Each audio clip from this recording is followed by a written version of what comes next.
에베소서 3장 14절에서 21절.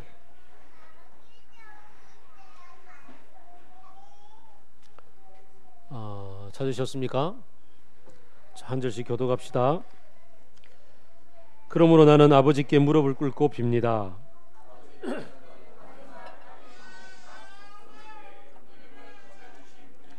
아버지께서는 그분의 영광의 풍성하심을 따라 그분의 성령을 통하여 여러분의 속사람을 능력으로 강건하게 하여 주시고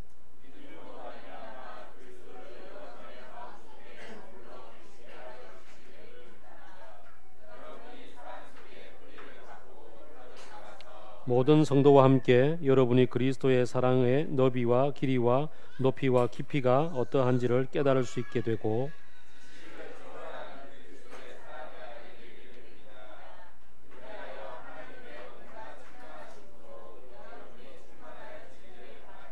우리 가운데서 일하시는 능력을 따라 우리가 구하거나 생각하는 것 이상으로 더욱 넘치게 주실 수 있는 분에게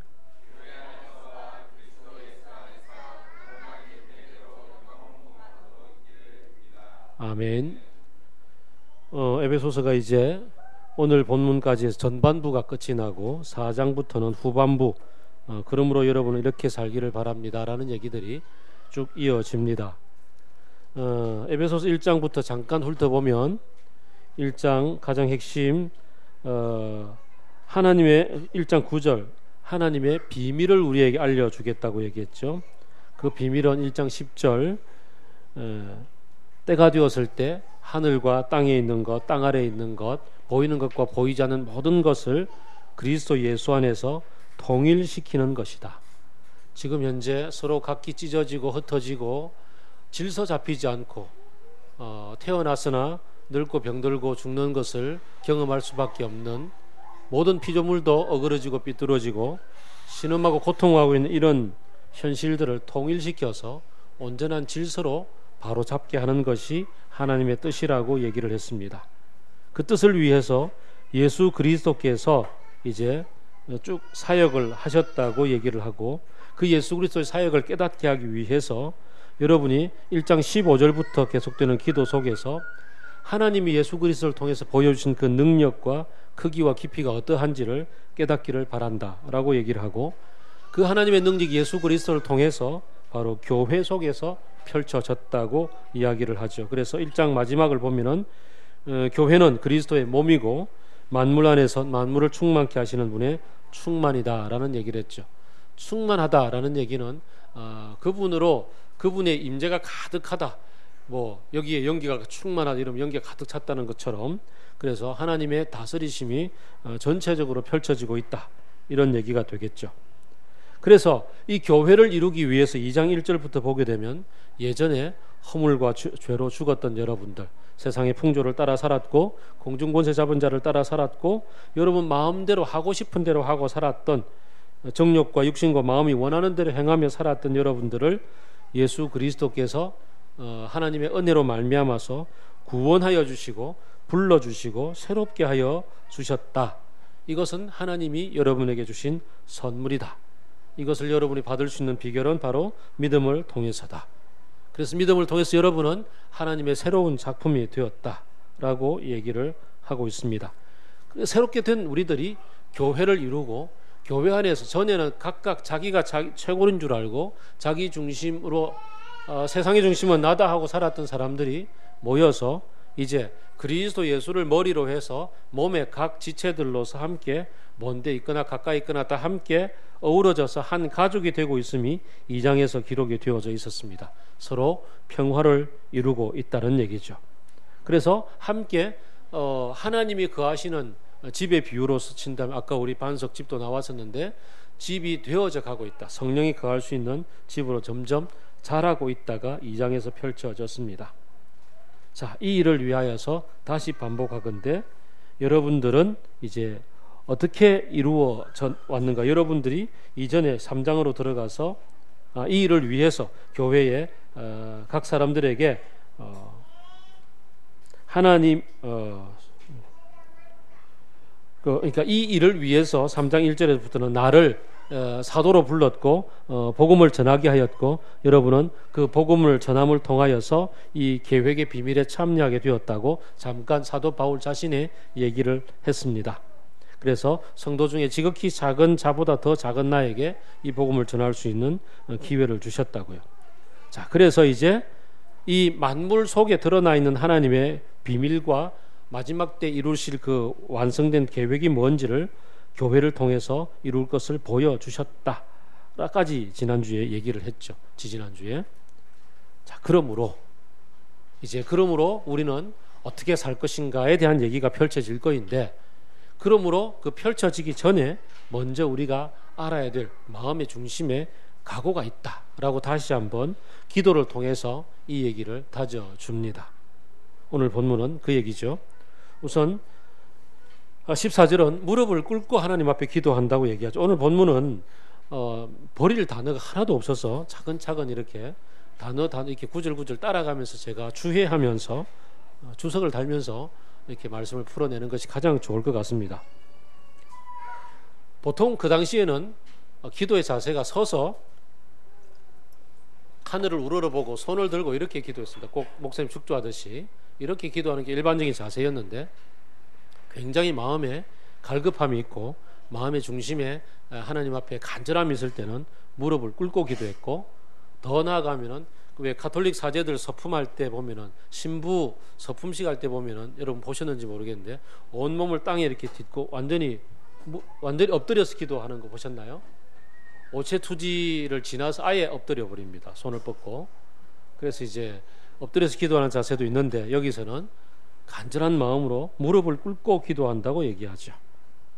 뭘 기도하는지 이제 그 기도의 내용을 살펴봅시다. 기도의 내용, 맨 먼저 아버지께 기도한다라고 얘기하죠. 아버지께 기도한다. 우리가 주기도문을 늘 묵상을 할 때 맨 먼저 나오는 하늘에 계신 우리 아버지라고 얘기하죠. 아버지께. 가만 보면 그 아버지가 참 중요하죠. 아버지가 없을 때 오는 이 두려움과 아버지가 없을 때 오는 그 막막함을 아시는지 모르겠습니다. 지난 주일날 오후에 저희 이제 부부가 집을 떠나서 이제 이틀 동안 없었습니다. 이틀 동안 집에 없을 때 그 할아버지가 집에 계심에도 불구하고 우리 딸은 밤중에 자다가 여러 번 깼답니다. 언니도 없고 지 혼자 자니까 할아버지가 분명히 깨워줄 건데도 아빠 엄마가 없다는 이유 때문에 늘 불안한 거죠. 언제 일어나야 되는지, 언제 학교를 갈 수 있는 건지, 내가 학교를 지각하면 어떡하는 건지, 이런 불안함이 그의 속에 있었다는 얘기죠. 아버지가 없을 때, 아버지가 없이 살아가는 인생은 참 어떻게 생각해 보면 어릴 때부터 시작해서 막막할 겁니다. 그런 아버지가 우리 속에, 육신의 아버지도 아주 중요한데 이 땅에 주어져 있을 때 이 땅 전체에 우리가 삶을 살아감에 있어서 가장 중요한 아버지가 하늘에 계신다라는 사실을 우리에게 알려주신 게 바로 예수 그리스도지 않습니까? 자, 그 아버지가 누군가? 그 아버지가 15절에 나옵니다. 그 아버지는 하늘과 땅에 있는 각 족속에게 이름을 붙여주신 분이다 라고 얘기합니다. 그 이름을 붙여주었다 하면은 우리가, 제가 늘 자주 예를 드는 게 그 삼국지 보면은 그 전쟁할 때 장수 둘이가 딱 나와서 먼저 선방을 하잖아요. 그럴 때 뭐라 그래요? 한 명이 묻죠? 뭐라고 물어요? 네 이름이 뭐냐? 이렇게 딱 묻잖아요. 그럼 이제 나 조자룡이다 이렇게 묻잖아요. 네가 누군데 내 이름을 함부로 묻냐? 이러고, 이름이 지니는 이 그 파워가 있잖아요. 나 조자룡이다 이러면은 벌써 이제 깨갱하잖아요. 상대방이 나 조조다 이러면 또 깨갱하듯이 이름이 지니는 파워. 근데 그 이름을 지어주었다는 거죠. 그 파워를 내가 부여했다는 거죠. 그래서 성경은 이 동양 문화권에 전반적으로 포함되어집니다. 그래서 이 성경에서 얘기하는 히브리적 사고에서 이름을 지어줬다는 얘기는 그의 존재 전체를 내가 컨트롤한다는 얘기죠. 그의 존재 전체를 내가 이렇게 컨트롤이 뭐지? 다스린다. 예, 다스린다는 얘기죠. 그 구약에 보면은 창세기에서 아담을 짓고 나서 하나님 아담 앞에 동물들을 쭉 이끌어 가잖아요. 그럴 때 아담이 그 동물의 이름을 다 지어주니 그대로 되니라 그러죠. 그 얘기가 바로 사람이 동물들 전 세계들을 다 다스릴 수 있는 존재였다라는 얘기죠. 그만한 파워를 가지고 있었다. 세상 모든 만물들의 이름을 지어 주었다는 얘기는 모든 것을 있게 한 근원으로서 하나님의 대단한 능력을 얘기하죠. 그 모든 것을 가능하게 하는 능력자가 내 아버지다는 거죠. 그런 아버지께 기도합니다. 최근에 그 어떤 의원이 그 자기 마을에 그 비료가 냄새가 너무 많이 나가지고 그 군청에 찾아가서 야, 이 비료 이거 너무 냄새가 심하다. 이거 동네 사람이 죽겠다. 없애달라 요청을 했더니 없앴다고.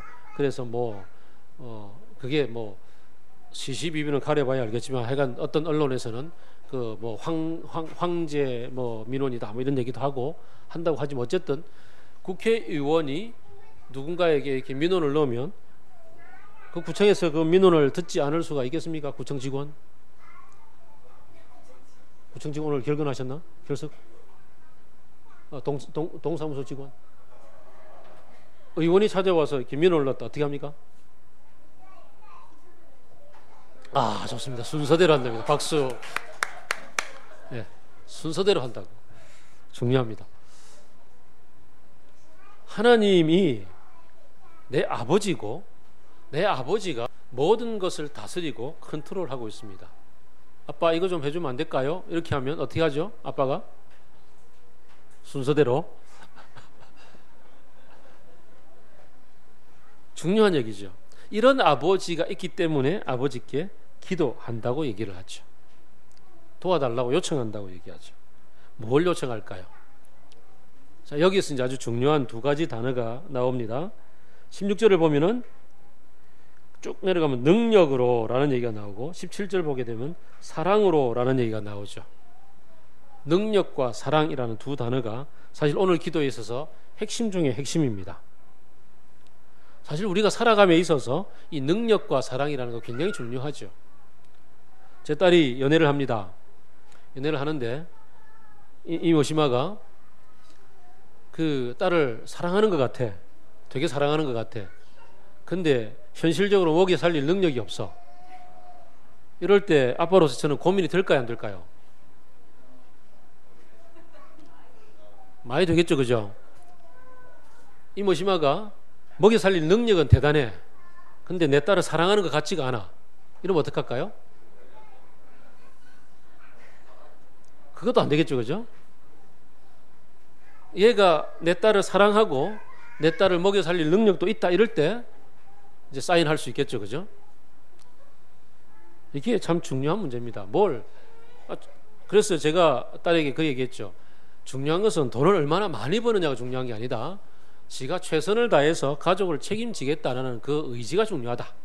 이런 얘기를 했는데 듣거나 말거나 어쨌든 인생을 살아감에 있어서 내가 사랑받고 있다라는 것과 사랑하고 있다라는 것만큼 인생을 살맛나게 하는 게 없습니다.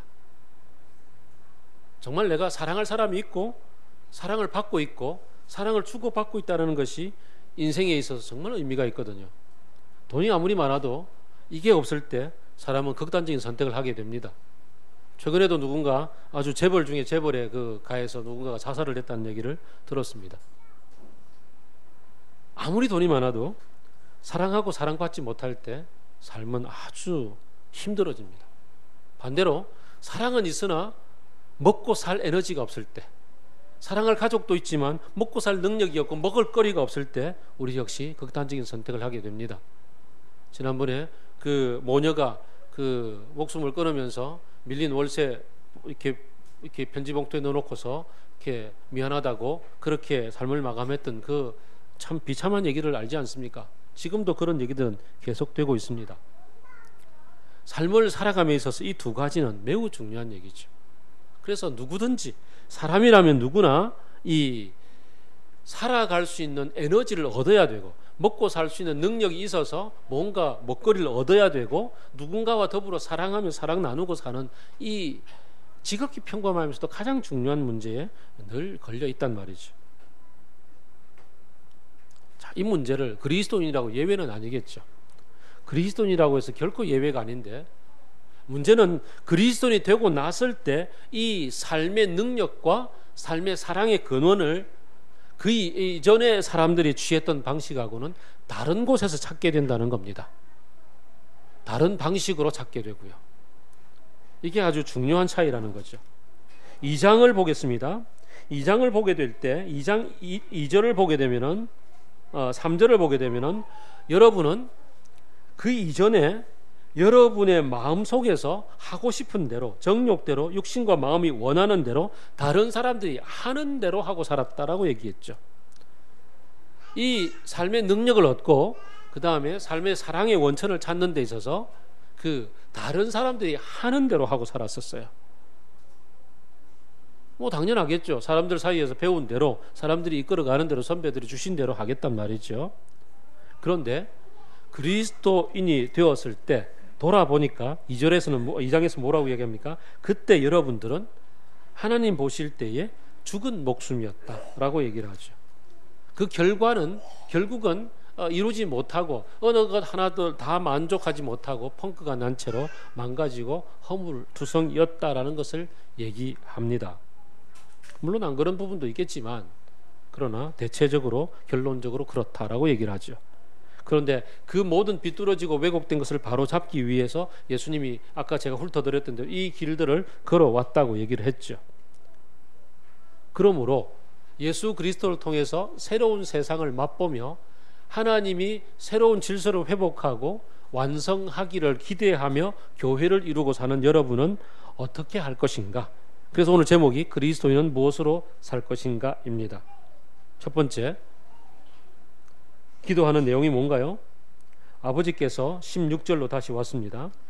그분의 영광의 풍성하심을 따라서 성령을 통하여서 여러분 속사람을 능력으로 강건하게 해주시기를 원한다라고 얘기를 합니다. 능력의 원천을 하나님이 주시는 데서 찾으라라고 얘기를 합니다. 삶을 살아가는데 에너지를 얻는 것을, 파워를 하나님으로부터 주실 수 있도록 깨닫기를 원한다라고 기도를 하는 거죠. 제가 참 이제 나이가 들었는지 지난 일주일간 아내 없이 살면서 참 힘들더라고요. 참 되게 힘들었어요. 일, 월, 화 수련회를 마치고 밤에 도착을 했는데 아내가 없는 거죠. 그날은 피곤해서 잤어. 그 다음날 아침 되니까 해야 될 일들은 산더미처럼 몰려오는 거 있잖아요. 엄청나게 많은데 제가 해야 될 일들이 마구마구 이렇게 손가락에 잡히고 그것도 감당하기 힘든 일들인데 옆에서 그걸 도와줄 말동무도 없고 의논이하고 같이 결정할 사람이 없다는 게 너무 가슴 속에 갑자기 숨을 못 쉴 정도로 다가와서 이게 마치 왜 물 속에서 숨이 막혀가지고 꼴딱꼴딱 하는 듯한 느낌이 들어가지고 견딜 수가 없어서 우리 박 목사님에게 SOS를 치고 가서 저녁 먹고 당구한 게임 이기고 나니까 좀 숨이 트이더라고요.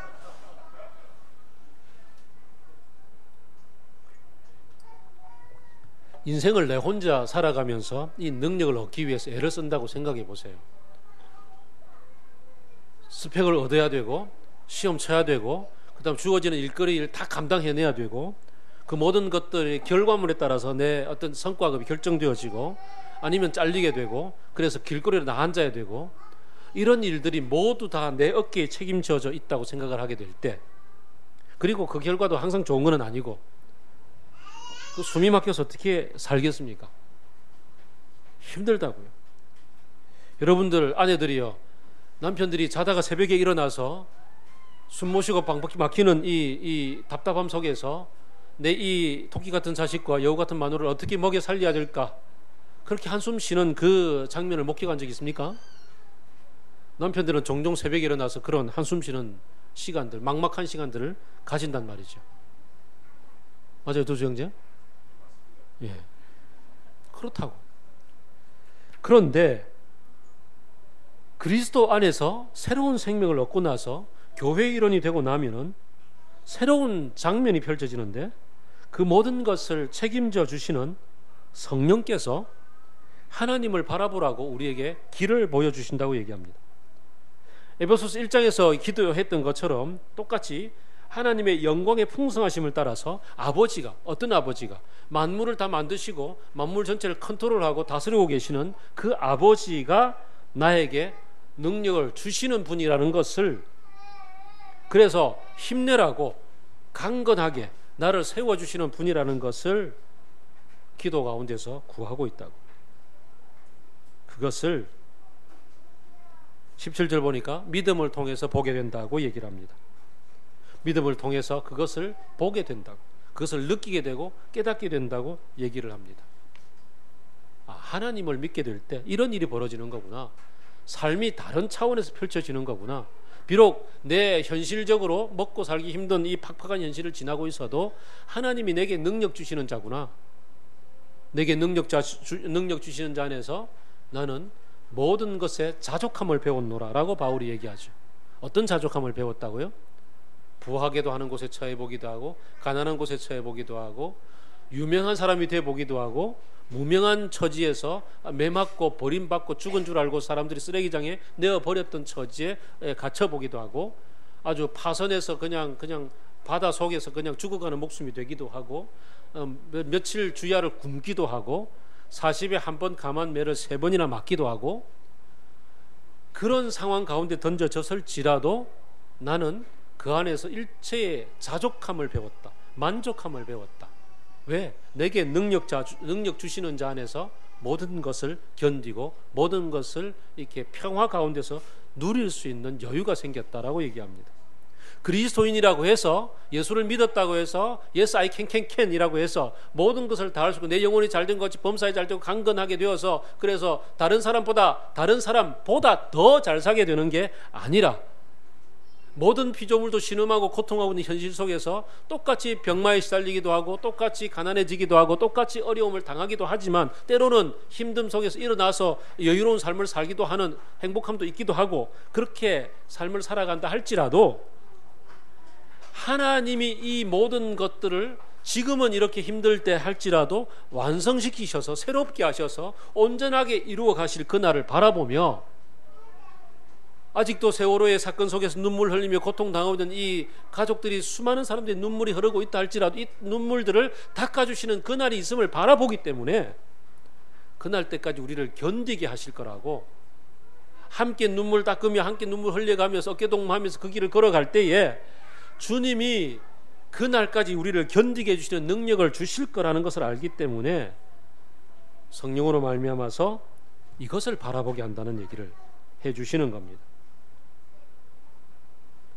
그 다음에 두 번째는요, 17절, 이 믿음을 통해 새롭게 보게 되는 게 뭐가 있냐면은 그리스도 예수께서 성령을 통하여 내 속에 머물러 계시게 하여 주셔서, 참 중요하죠. 성령을 통하여서 예수 그리스도께서 내 속에 찾아와 계셔서, 제가 일주일 동안 아내가 없을 때 얼마나 힘들었는지를 얘기했었습니다. 그리스도 예수께서 내 안에 계셔서 아무도 없는 그곳에서조차도 같이 계셔서 동행하고 계시며 내가 너와 함께하고 있단다라고, 그렇게 격려자로서 함께 주인으로서 내 속에 계시면서 무엇보다도 사랑으로서 나를 감싸주시는, 그 사랑 가운데 나를 붙잡아 주시는 것을 보라고 얘기합니다. 사랑 가운데서 나를 어깨동무해 주시고 꼭 껴안고 계신다는 것을. 그래서 내가 이제는 믿음 가운데서 이 사랑 안에서 뿌리를 받고 털을 잡고 이제 집을 세워 나가는 것을 얘기합니다. 아까 우리가 반석 위에 집 짓는다 그랬잖아요. 사랑 위에, 누구의 사랑 위에?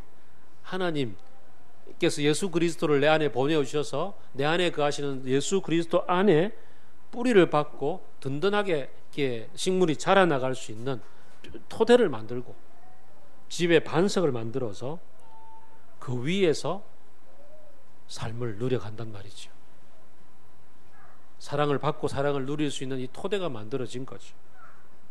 그 속에서 모든 성도와 함께 18절, 그리스도 예수님의 사랑의 그 너비와 깊이와 높이와 깊이가 어떠한지를 알라고 얘기합니다. 얼마나 깊고 얼마나 넓은지를 알라고 얘기합니다. 얼마나 크고 광대한지를 알라고 얘기합니다. 사실은 이건 매우 중요하죠. 우리는 예수님을 처음 만났을 때 사랑이 어떻게 보면 겨자씨만 해요.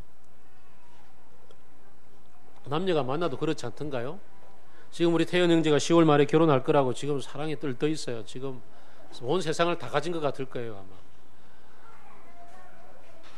그러나 이 태연이를 바라보면서 누구를 예를 들까? 없노. 자, 우리 제일 결혼 오래된 커플이 누구예요 지금? 우리 박 목사님 커플. 박 목사님 부부가 바라볼 때 어때요? 태연이 너의 지금의 사랑은 아무것도 아니란다. 좀 지나봐. 후회하게 될걸. 후회는 아니라 점점 깊어지고 점점 넓어지고 점점 얼마나 사랑이 커가는지를 알게 되는 거죠.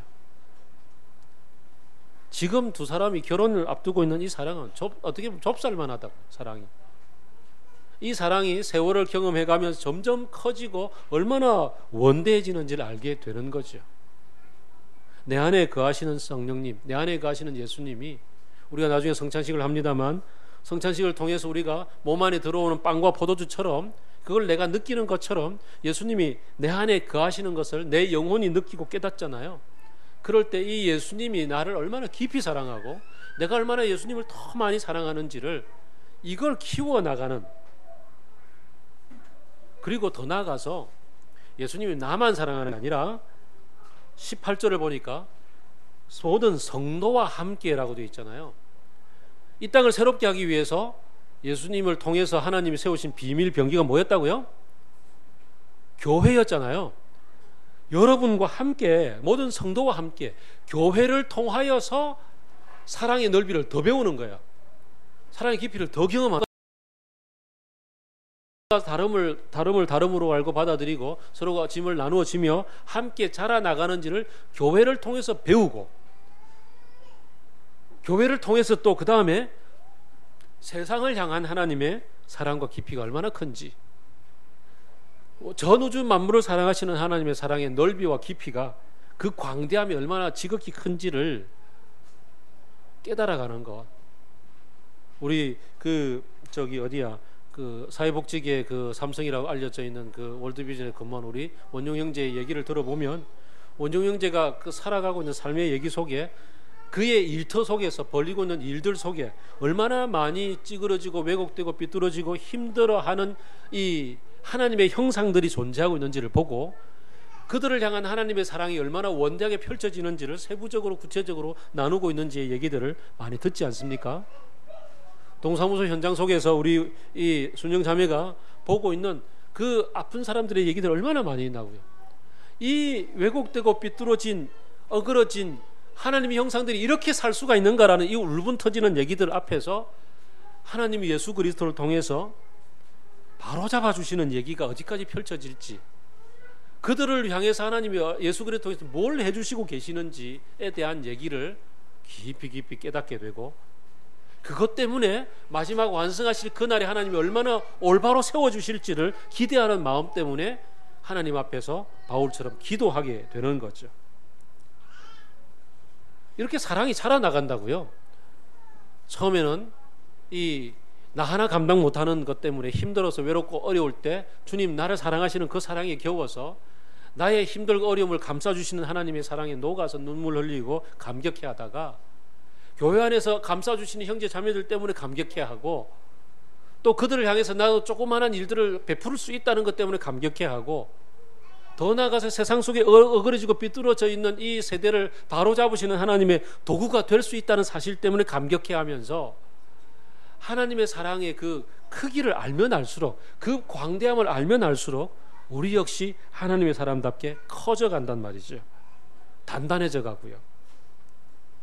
그것을 알기를 원한다고, 그런 사람이 되기를 원한다고, 주님이 그렇게 우리를 키워달라고 그렇게 바울은 기도하고 있는 겁니다. 그 하나님의 사랑이 얼마나 큰지 19절은 다시 반복해서 얘기합니다. 우리의 지식을 초월한다고, 우리가 알고 있는 것을 아예 넘어서 버렸다고. 나는 고작 이 정도인데 그는 나에게 아예 그걸 더 넘어서는 엄청난 것들을 베풀어 준다고 얘기를 하는 거죠. 지식을 초월하는 그리스도의 사랑을, 그러다 보면은 어떻게 될까요? 나보다도 크신 당신 앞에서 내가 할 수 있는 유일한 것은 당신의 사랑에 나를 온전히 맡겨드리는 것밖에 없는 거죠. 왜냐하면 맡겨드리는 게 더 나으니까. 예를 들어서 주식 투자를 처음 배운 사람이 있다고 합시다. 판판이 깨졌어요. 근데 보니까 옆에서는 대박을 터뜨리고 있는 거야. 한 번도 망한 적 없어. 그러면 어떡할까요? 내 가진 돈을 그에게 맡기면 되는 거잖아요. 그러면 알아서 해줄 거잖아요. 똑같아요. 그게 주식 투자의 원칙인지 아닌지 모르지만 어쨌든 그분이 나보다도 나를 더 잘 알고 나보다 더 원대하게 나의 지식을 초월하는 그런 분이실진데 나를 내어 맡기면 되죠. 그럼 하나님이 알아서 해주신다고. 그래서 어떻게 해요? 하나님의 온갖 충만하심으로 여러분이 충만하여지기를. 성령의 충만이 그래서 나오는 거예요. 주님, 나를 온전히 당신께 내어드립니다. 그러면 주님이 나를 온전히 사로잡으시고 나를 온전히 다스리시는데, 성령의 다스리심은, 하나님의 다스리심은 그 차원이 달라요. 예를 들어서 최근에 그 지금 말이 되게 많이 벌어지고 있는 딸을 잔혹하게 살해했던 그 엄마와 아들이 있었잖아요. 왜냐하면 딸이 귀신 들렸다는 거죠. 딸이 귀신 들려서 우리를 죽이려 한다는 거죠. 그래서 우리가 죽일 수밖에 없었다고 얘기하는데, 지금 정황들을 가만 보니까 이 아들과 엄마가 귀신이 들렸던지 정신병자들이 둘 중에 하나라. 귀신인지 아닌지는 모르겠고, 아직까지는 신문만 봐서 아니까 귀신을 들렸던지 아니면 정신착란증에 걸렸던지 둘 중에 하나라. 그날 아침에 남편은 부인과 아들의 눈초리가 너무 무서워서 아무 말도 못하고 도망가듯이 회사로 갔다고 얘기해요. 그리고는 참혹한 살인이 벌어졌어요. 자, 이게 뭐 정신병일 수도 있는데 어쨌든 귀신 들림의 현상을 예를 들어 본다면, 귀신이 한 사람을 사로잡게 되면 그 사람의 정신을 온전히 빼앗아 버려요. 물론 그 사람의 정신이 사라지는 건 아니에요. 사라지지 않고 찌그러뜨려 가지고 완전히 힘을 못 펴게 만들고, 귀신이 그를 완전히 그냥 장악을 해가지고 지 마음대로 조종한다고, 마치 연가시처럼. 근데 왜 그 무덤가에서 귀신 들린 사람이 막 자기 몸에 자해하면서 막 뛰어다니면서 했던 거 있잖아요, 그죠? 군대 귀신이 들렸다고 했던 것처럼. 근데 하나님이 우리를 온전히 사로잡으시면, 하나님은 나를 당신의 형상으로 만드시고 세상의 모든 만물을 다스리도록 하셨잖아요. 그리고 나를 사랑의 파트너로 삼아주셨잖아요. 사랑이 뭔가요? 사랑은 주고받음이잖아요. 인격적인 나눔이잖아요. 그러니까 하나님이 나를 온전히 사로잡으시고 나에게 충만하게, 예수 그리스도 충만하게 하신다는 얘기는 뭐냐면, 나를 온전하게 나되게 해주시는 거예요. 내가 그동안 욕심에 이끌리고 정욕에 이끌리고 유혹에 이끌리고 무너지고 판판이 넘어졌던 것들을 다 성령께서 막아주시고, 온전히 하나님의 사람답게 하나님이 꿈꾸시는 세계를 내 꿈으로 받아들이고, 그래서 그 꿈을 향해서 내가 온전히 나보다도 더 뛰어나게 나를 발휘할 수 있도록. 그래서 20절을 보면 뭐라고 얘기해요? 우리 가운데 일하시는 능력을 따라 우리가 구하거나 생각하는 능력의 이상으로 더욱 내가 에너지를 펼쳐서 일을 할 수 있도록. 놀랍지 않습니까? 이거 뭐 저기 스타크래프트 하면 업그레이드 시킨다 그러나요? 뭐 있잖아, 그지? 그런 것처럼 내가 생각할 수 있는 것, 내가 나라고 생각했던 것보다 훨씬 더 이상으로 나를 업그레이드 시켜 주셔서 그 일을 할 수 있도록 하시는데, 그게 내가 되는 거야. 놀랍지 않습니까? 그래서 사랑에 겨워서 그 아가서를 보게 되면은 이런 표현이 나오죠. 내가 내 님의 사랑에 겨워서 자고 있는데도 깨어 있다고 얘기해요. 잠들었는데도 깨어 있는 만큼, 이건 무림의 고수들이 하는 얘기잖아. 무림의 고수들은 자고 있으면서도 적이 오는 걸 딱 알아차리고 바로 이렇게 할 수 있는 그런 사람이 된다고 얘기를 하는 것이죠. 내가 꿈꿀 수 있는 것 이상으로 하나님이 내 삶을 펼쳐주시는 일이 일어난다고요. 놀랍지 않습니까? 내 삶이 그렇게 가는 거죠. 어제 그저께 계속 묵상을 하고 있는 창세기에 아브라함의 늙은 종을 생각해 보시라고요. 아브라함의 늙은 종이 그 아브라함과 더불어서 가정 살림을 맡아 살아가면서 아브라함이 하나님을 배웠잖아요. 그러면서 점점 그도 그 하나님과 동행하는 법을 배워간 거죠. 그러다가 아브라함이 나이 들어서 이제 죽게 되기 직전에 아들 이삭을 위해서 며느리감을 구해야 되겠다 생각하고 자기 동족이 사는 저 하란으로 메소포타미아 지방으로 종을 보냈죠. 가서 내 동족 중에 누군가를 만나거든 데리고 와라 하고 얘기를 했는데, 내 아들은 데리고 가지 마라 얘기했는데, 가면서 하나님께 뜻을 구하고 저 평안하게 가서 그곳에서 잘 만날 수 있도록 해달라고 기도를 하며 가서 어디서 구할지, 도대체 내 주인의 그 집안이 어디에 있는지 전혀 모르는 서울에서 김치박기식으로 가서 이제 성 바깥에 있는 우물가에 이르렀을 때 기도를 하죠. 자, 제가 누군가가 물 기르러 나오면은 여인에게 물 좀 마실 수 있겠습니까? 물으면 그가 나뿐 아니라 내 낙타에게도 다 이렇게 물을 먹이면은 하나님이 그 사람을 내게 보낸 사람인 줄 알겠습니다. 라고 기도를 했어요. 물론 이제 그 당시 이렇게 이제 뭐 내가 이렇게 제안을 하는 경우도 일반적이긴 했지만 어쨌든 주님께서 점지해 달라고 내어 맡겼다는 거죠. 내어 맡기고 마침 리버가가 왔을 때 물 달라고 했는데, 물 달라고 하고 나서 이렇게 낙타까지 막 먹이는 걸 보면서 표현이 참 재밌어요. 하나님이 일을 이루시는 것인가를 지켜보고 있었다고. 가만히 지켜보고 있었다고. 내 삶을 살아가면서 하나님의 이끌림을 받아서 살아가면서 하나님이 어떻게 일을 하시는지를 지켜보는 시간, 하나님께 내어 맡기고 그 다음에는 자기가 요청했잖아요. 여인을 왔을 때 내가 할 일들을 내가 하고, 그리고는 하나님이 그 다음 일을 하시는 사인을 주실 때까지 지켜보고, 그리고는 그 다음에는 금고리를 팔찌 가락지를 귀에다가 내어주면서 오늘 밤 당신의 집에 유할 수 있겠습니까라고 얘기하면서 묻고 가는데, 당신의 저 집안의 이름이 뭐냐고, 이렇게 아버지 이름이 뭐냐고 묻잖아요. 그럴 때 들려주는 얘기 속에 하나님이 이끌어 가셨음을 깨닫고 감사하고 감격해하고, 또 집에 들어가면 이제 화요일부터 펼쳐질 본문에서 또 어떻게 하나님의 이끄심을 따라서 그가 이 리듬을 따라서 하나님께 구하고, 그 다음에 또 그 다음 벌어지는 일들 속에서 내가 할 일들을 하고, 그 다음에 또 하나님이 어떻게 이끌어 가시를 지켜보고, 그 다음 또 내가 행동을 하고, 하나님 또 어떻게 사인을 주시는지를 보고 주고받고, 이렇게 일을 벌여가는지가 펼쳐질 거란 말이죠.